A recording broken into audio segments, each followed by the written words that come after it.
Hi guys, it's Morgan and welcome back to my channel.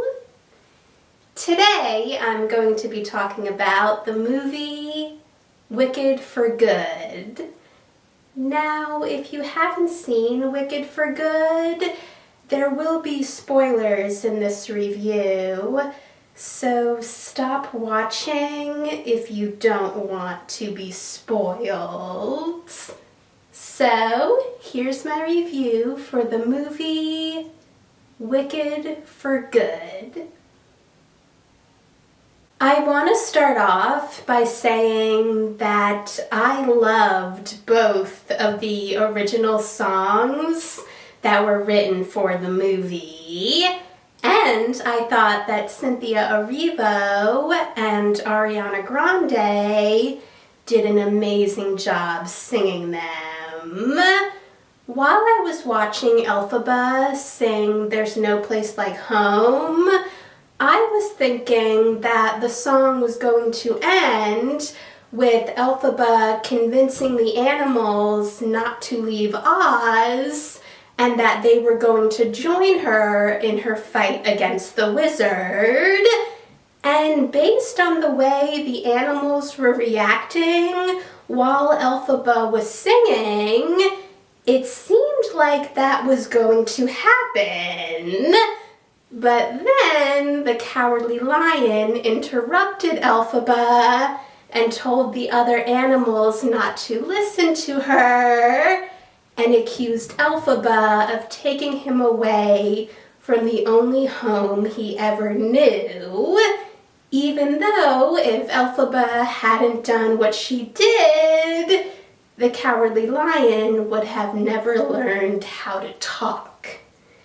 I also really love the message of The Girl in the Bubble, since it was Glinda realizing that all her privilege was based on lies, and that she didn't just want to be called Glinda the Good, she wanted to actually earn that title and be a person who fights for justice. Now, for anyone who's never seen a production of Wicked on stage, the song Wonderful is originally a song with just the wizard and Elphaba, and they added Glinda to it in the movie.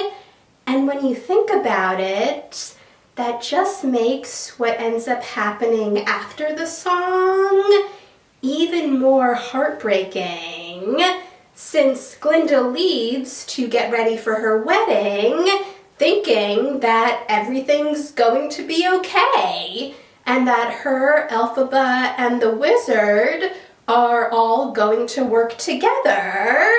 And the next thing Glinda knows, animals are interrupting her wedding after Elphaba freed them, after Elphaba found out the wizard was keeping them in cages.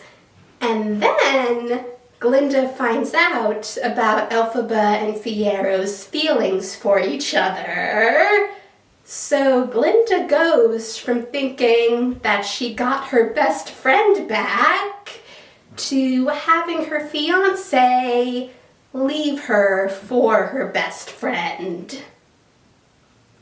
I thought that the change that they made in Nessa's storyline was a great idea, since in the stage production of Wicked, Elphaba gives Nessa the ability to walk, but even before Wicked for Good came out, Marissa Bodie said that that would be changed for the movie. And in the movie, Elphaba gives Nessa the ability to fly, so she could feel the way she felt when she went to the Ozda's ballroom with Bach. I feel like this was great for them to do, since it gives the message that people in the disabled community don't need to be fixed, they just want to be treated like anyone else. This scene also leads to Nessa finding out that Boq wants to leave her so he can convince Glinda not to marry Fiyero, which makes Nessa try to use the Grimoire to cast a spell that will make Boq lose his heart to her, but instead it causes Boq's heart to shrink, and Elphaba has to turn him into the Tin Man to save him.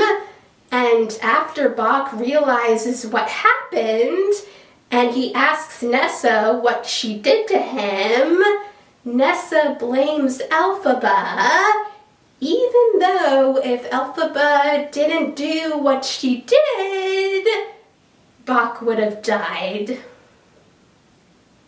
Michelle Yeoh did a great job making you really hate Madame Morrible right from the beginning of the movie, when the citizens of Oz were running around scared while Elphaba was flying in the sky, since when no one was looking, Madame Morrible used her powers to change the message that Elphaba wrote, telling the citizens of Oz that the wizard was a liar, into making it look like Elphaba wanted everyone dead.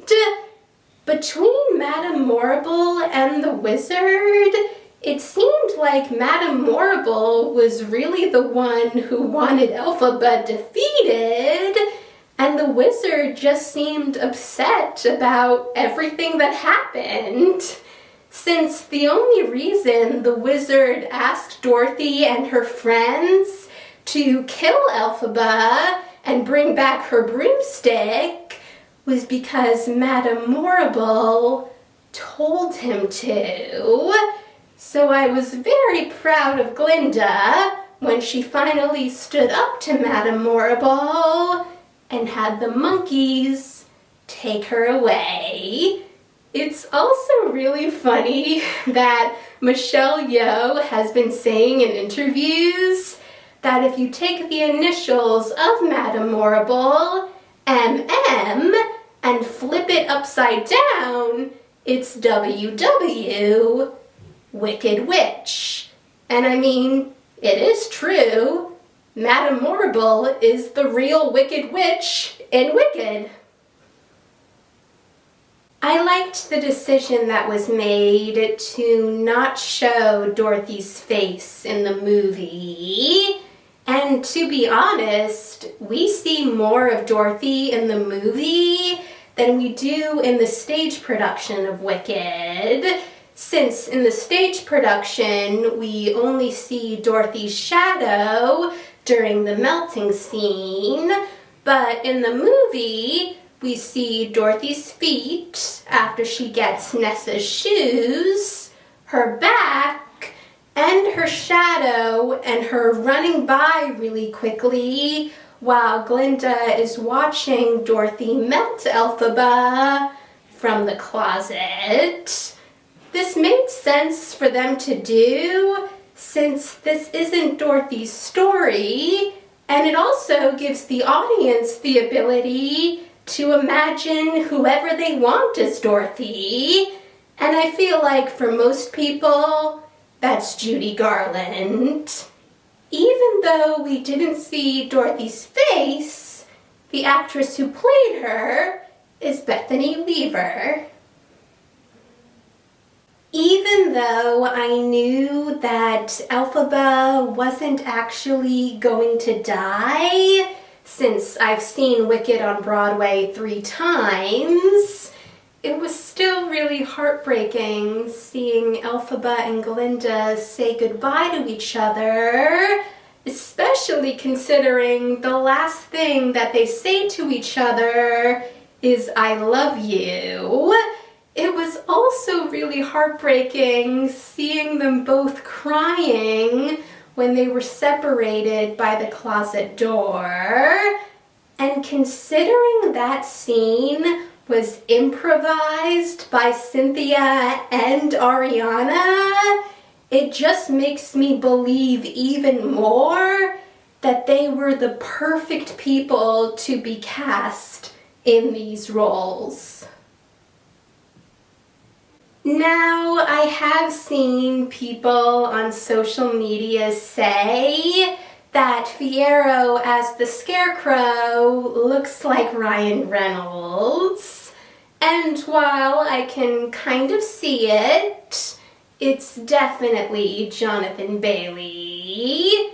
The ending of Wicked for Good is both happy and sad, since Elphaba and Fiyero both survive and they're able to leave Oz together. But Glinda will go on the rest of her life believing that the two people who were most important to her are dead. But since the movie also ends with the Grimmery opening for Glinda, it shows that Glinda is going to continue Elphaba's work and try to make Oz a better place. The last scene in Wicked for Good is a recreation of the poster for the stage production, Glinda whispering in Elphaba's ear. And Ariana actually did whisper something in Cynthia's ear, and they're the only two people who know what it was. Even the director of the movie, John M. Chu, doesn't know. And Cynthia has said that she never plans to share what Ariana whispered to her, and I'm sure Ariana feels the same way. So even though I'm sure we're all curious to know what it was, it is sweet to think about that they share something that only the two of them will ever know. Thanks for watching, guys! If you saw Wicked for Good, let me know in the comments what you thought about it. And if you want to see any of my future videos, hit that subscribe button, and I'll see you in the next video. Bye!